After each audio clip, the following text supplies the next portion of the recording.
നമ്മളെ നാട്ടിലിപ്പോൾ ചർച്ചാ വിഷയം എന്ന് പറഞ്ഞു കഴിഞ്ഞാൽ ദിലീപും അതിജീവിതയും അതുപോലെ തന്നെ ജീവിതക്ക് വേണ്ടിയിട്ട് ഒരുപാട് പേര് കണ്ണീരൊഴുക്കുന്നതും ആ കണ്ണീരൊഴുക്കിയത് ക്യാമറയ്ക്ക് മുന്നിൽ മാത്രമാണ്. അത് കഴിഞ്ഞിട്ട് ഫോട്ടോക്ക് പോസ്റ്റ് ചെയ്യുമ്പോൾ ഇതാണിപ്പം കാണുന്നത്. എനിക്ക് ചിരിയാണ് വന്നത്. അതായത് അതിജീവിതയുടെ പേരും പറഞ്ഞിട്ട് അവളുടെ മനസ്സ് കാണുമ്പോൾ എൻ്റെ കണ്ണീര് നനയുകയാണ്. അവളുടെ ആ ഒരു അന്നത്തെ ദിവസത്തെ ഞാൻ ഉറങ്ങിയില്ല, അവളും ഉറങ്ങിയില്ല.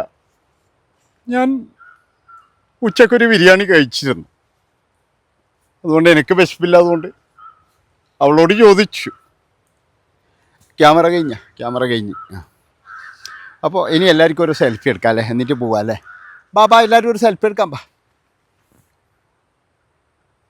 മക്കളെ, ഇതല്ലേ ഇപ്പം നടക്കുന്നത്. ഇവർ പറയുന്നത് എന്താണ്? ഞങ്ങൾ അതിജീവിതേൻ്റെ കൂടിയാണ്. ഒരു മാങ്ങാത്തൊലിയല്ല.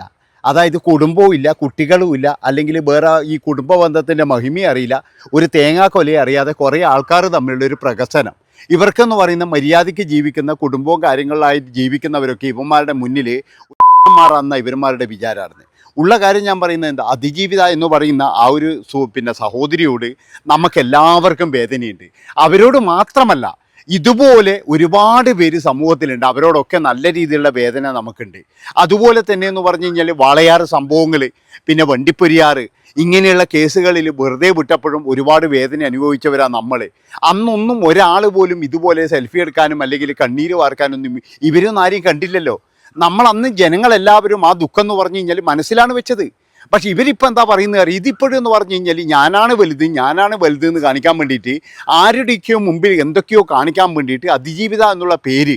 ഞാൻ പറഞ്ഞല്ലോ, ദിലീപ് എന്ന് പറയുന്ന ആ മനുഷ്യന് തെളിവുണ്ടെങ്കിൽ അയാളെ ശിക്ഷിക്കുക തന്നെ വേണമെന്നാണ് ഇപ്പോഴും എല്ലാവരും പറയുന്നത്. പക്ഷേ ഒരു കാര്യം കൂടി നിങ്ങൾ ആലോചിച്ച് നോക്കണം. അതിൻ പ്രകാരം തന്നെ നമ്മളെ കോടതി ആ വിധികളും നമ്മൾ അംഗീകരിക്കണം. ഇനി ആ കോടതിയിൽ വിശ്വാസമില്ലെങ്കിൽ മേൽക്കോടതിയിൽ പോകണം. അതാണ് വേണ്ടത്. അല്ലാതെ ഇവിടെ വന്നിട്ട് ഒരു പ്രകസനം പോലെ നമുക്ക് തന്നെ ശരിക്കും വെറുപ്പ് പിടിക്കുന്ന തരത്തിൽ നിങ്ങൾ ഈ വീഡിയോ കാണുന്ന എല്ലാവരും ഈ അതിജീവിത എന്ന് പറഞ്ഞിട്ട് ഇവിടെ കുറേ ആൾക്കാർ കാണിക്കുന്ന കോപ്രായങ്ങളോട് നിങ്ങൾ ആരെങ്കിലും പിന്തുണക്കുന്നുണ്ടോ? ഒന്ന് എനിക്ക് പറഞ്ഞു തന്നാൽ വലിയ ഉപകാരമാണ്. അതായത് ഇവർ കാണിക്കുന്ന ഈ കോപ്രായങ്ങളോട് എന്താണെന്ന് വെച്ചാൽ ഈ ക്യാമറ സ്പേസിന് വേണ്ടിയിട്ടും അതുപോലെ തന്നെ എന്ന് പറഞ്ഞാൽ ഞാൻ പറഞ്ഞല്ലോ, ഇതിൻ്റെ ഈ കാണിക്കുന്ന കോപ്രായം കാണിക്കുന്ന ഏതെങ്കിലും ഒരാൾ ഒരു നല്ല രീതിയിൽ ഒരു കുടുംബം എന്ന് പറഞ്ഞു കഴിഞ്ഞാൽ 4-5 ആൾക്കാരോട് പ്രേമവും അല്ലെങ്കിൽ 2 പേരോട് ഇതും 2 ഡിവോഴ്സും അതൊന്നുമല്ല. അതായത് നല്ല രീതിയിൽ അധ്വാനിച്ച് ഭാര്യയും മക്കളെയും നോക്കുന്ന ആൾക്കാർ അവരാരെങ്കിലും ഉണ്ടോ എന്ന് നിങ്ങളൊന്ന് നോക്ക്.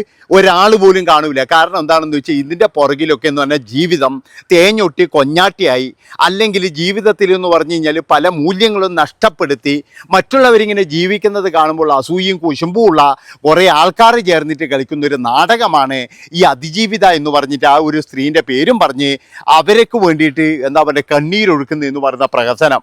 അതല്ല ശരിക്ക് അതിജീവിതയെ സപ്പോർട്ട് ചെയ്യുന്നത് നമ്മളെപ്പോലെയുള്ള ആൾക്കാരാണ്. കാരണം എന്താ വെച്ചാൽ നമ്മളെല്ലാം നിയമത്തിൻ്റെ മുന്നിലും ദൈവത്തിൻ്റെ മുന്നിലുമാണ്. അതാണ് നിങ്ങൾ മനസ്സിലാക്കേണ്ടത്. അല്ലാതെ എന്ന് പറഞ്ഞു കഴിഞ്ഞാൽ നമ്മൾ ഫേസ്ബുക്ക് പോസ്റ്റ് ചെയ്യാനോ ഇല്ലെങ്കിൽ മറ്റുള്ളവരുടെ മുന്നിൽ പോയിട്ട് കരയാനോ സുപ്രീം കോടതി പറയുന്നവരെ അയാൾ തന്നെയാണ് കുറ്റവാളി എന്ന് പറയാനൊന്നും നമ്മളാളല്ല. ഈ ഒരു അതിജീവിതം മാത്രമല്ല, ഞാൻ പറഞ്ഞല്ലോ, നമ്മുടെ നാട്ടിൽ ഓരോ ദിവസവും എന്ന് പറഞ്ഞു കഴിഞ്ഞാൽ ഇന്ന് ഇപ്പോൾ ഒരു അധ്യാപകനെ പിടിച്ചിട്ടുണ്ട്. ഒരു അധ്യാപകൻ ഇന്ന് അറസ്റ്റ് ചെയ്ത് റിമാൻഡ് ചെയ്തിട്ടുണ്ട്. ഇനി അവൻ്റെ കേസിൻ്റെ പുറകെ ആരെങ്കിലും പോവോ? അത് കുറേ നാൾ കഴിഞ്ഞാൽ അവന് ചിലപ്പോൾ ശിക്ഷ കിട്ടാതിരിക്കാം. അതാണ് പറയുന്നത്.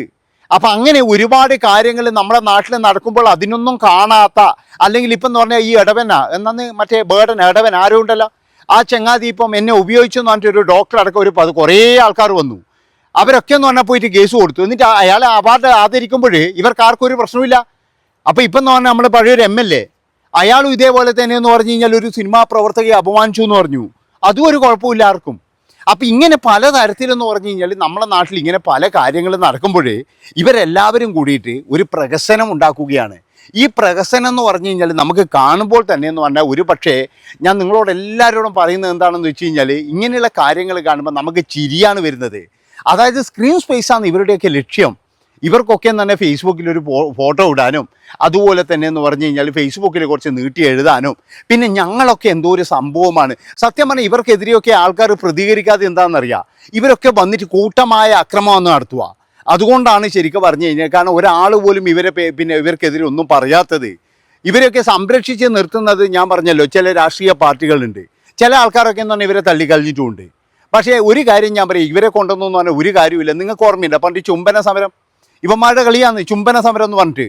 ഈ ചുംബിക്കാൻ വേണ്ടിയിട്ട് കാസർഗോഡ് നിന്ന് 80 വയസ്സുള്ള അച്ചപ്പന്മാർ വരെ പോയി നിന്നാണ് പറയുന്നത് കേൾക്കുന്നത് ചുംബന സമരത്ത് പങ്കെടുക്കാൻ വേണ്ടിയിട്ട്. അപ്പോൾ ഈ ചേടപ്പ് ആരെയാ ചുംബിക്കേണ്ടതെന്ന് ഇവരെ ഞാൻ ഇങ്ങനെ നോക്കി നടക്കലായിരുന്നു അവിടെ. ഏതായാലും ചുംബന സമര നായകനും നായിക ഇപ്പം എന്താ പണി, തുണി അയച്ചിട്ട് ഇങ്ങനെ ആടിക്കൊണ്ടിരിക്കലാണ്, ഇഷ്ടംപോലെ പൈസ ഉണ്ടാക്കുന്നുണ്ട്. ആര്, നമ്മളെ പശുവും ഭാര്യയും കൂടിയിട്ട്, പശുപാലനും ഭാര്യയും. അതാണ് മനസ്സിലാക്കേണ്ടത്. അപ്പോൾ ഇവരൊക്കെ എന്ന് പറഞ്ഞു കഴിഞ്ഞാൽ ഇങ്ങനെ എന്തെങ്കിലും ഒരു കാര്യം പറഞ്ഞ് ഇതിൽ കയറി പിടിക്കുന്നത്, ഇതൊക്കെ ഈ കുടുംബങ്ങൾക്ക് എന്തെങ്കിലും ഗുണമുണ്ടോ ഇതിൽ? നല്ല രീതിയിൽ ജീവിക്കുന്ന അല്ലെങ്കിൽ നല്ല എന്താ പറയുക കുടുംബമായിട്ട് ജീവിക്കുന്നവർക്ക് എന്തെങ്കിലും ഒരു ഗുണമുണ്ടോ? ഒരു ഗുണവുമില്ല. ഞങ്ങളെ ജീവിതം ഇങ്ങനെയായി, എന്നാൽ ശരി സമൂഹം ഇങ്ങനെ മതി. അതായത് സമൂഹത്തിൽ ഇങ്ങനെ ഈ ജീവിതം എന്ന് പറഞ്ഞു കഴിഞ്ഞാൽ ഒരു ശരിയല്ല, ഈ ജീവിതം എന്ന് പറഞ്ഞു കഴിഞ്ഞാൽ വളരെ മോശമാണ്. ഞങ്ങളൊക്കെ ജീവിക്കുന്നതിൽ തോന്നുന്ന സ്ഥലത്ത് പോകാം, തോന്നുന്ന സ്ഥലത്ത് ഉറങ്ങാം, തോന്നുന്ന സമയത്ത് വീട്ടിൽ കയറി വരാം, തോന്നുന്നത് അടിക്കാം, തോന്നുന്നത് ഇതാക്കാം, തോന്നുന്നത് ചെയ്യാം എന്നല്ല ജീവിതം. ഇവരൊക്കെ പ്രചരിപ്പിച്ചു കൊണ്ടിരിക്കാൻ ശ്രമിക്കുന്നതും ഇത് തന്നെയാണെന്നാണ് എനിക്ക് തോന്നുന്നത്. അതായത് നിങ്ങൾ എന്താണ് ചെയ്യുന്നത്? ഇപ്പോഴും കുറേ വാട്സാപ്പ് ഗ്രൂപ്പ് ഇറങ്ങിയിട്ടുണ്ട്. അതിൻ്റെ അകത്ത് നിങ്ങൾക്ക് എത്ര പൈസ കടമുണ്ട്, ഇതാണ് ഒരു ഗ്രൂപ്പിലെ ചോദ്യം. നിങ്ങൾക്ക് എത്ര പൈസ കടമുണ്ട്? അപ്പോഴേക്കെന്ന് പറഞ്ഞു കഴിഞ്ഞാൽ ഈ ചേട്ടാ സഹായിക്കും, എനിക്ക് ഇത്ര പൈസ കമൻ്റ് ഉണ്ട് എന്ന പേര്, പെണ്ണിൻ്റെ പേര്. അതുപോലെ തന്നെ നിങ്ങൾക്ക് എത്ര പൈസ കടമുണ്ട് എന്ന് പറഞ്ഞിട്ട് ഇങ്ങനെ കുറേ പേരുകൾ. അപ്പോൾ ഇതൊരു ചതിക്കുഴിയാണെന്ന് നിങ്ങൾക്ക് ആർക്കും മനസ്സിലാകുന്നില്ല. കാരണം നിങ്ങളെ കടം വീടാൻ വേണ്ടിയിട്ടൊന്നുമില്ല, ആ നമ്പറിങ് എടുക്കുക, നിങ്ങളെ ബുദ്ധിമുട്ടുകളും കാര്യങ്ങളും മനസ്സിലാക്കിയിട്ട് നിങ്ങൾ ചൂഷണം ചെയ്യുക, ഇതാണ് ചെയ്യുന്നത്. അല്ലാതെ നിങ്ങൾ വിചാരിക്കുന്ന പോലെ നിങ്ങളെ ലക്ഷങ്ങളുടെ കടം വീടാൻ ഒരുത്തനും വരൂല ഇവിടെ. ആ കടത്തിൻ്റെ വീഡിയോനെ പറ്റിയിട്ട് ഞാൻ പിന്നെ എടുക്കാം, കാരണം ഇന്ന് എനിക്കൊരു വലിയൊരു കോള് വന്നിന്. ആ കടത്തിൻ്റെ പേര് പറയുമ്പോൾ എനിക്ക് മനസ്സിലായത്.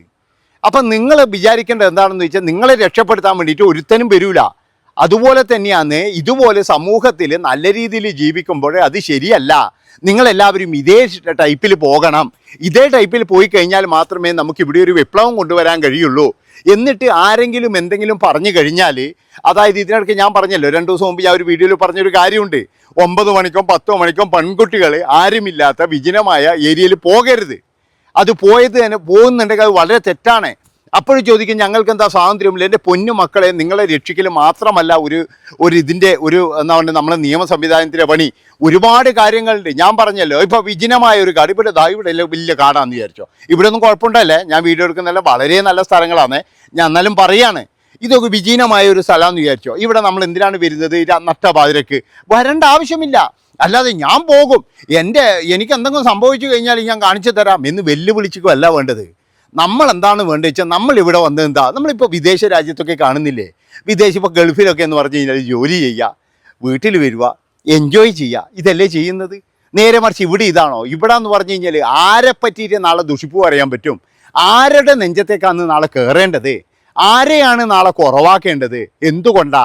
അതായത് ഉദ്ദേശിച്ചതുപോലെ ജീവിതമില്ല. അതുപോലെ തന്നെ എന്ന് പറഞ്ഞാൽ ഒരു മര്യാദയ്ക്കുള്ള കുടുംബജീവിതം കിട്ടിയിട്ടില്ല.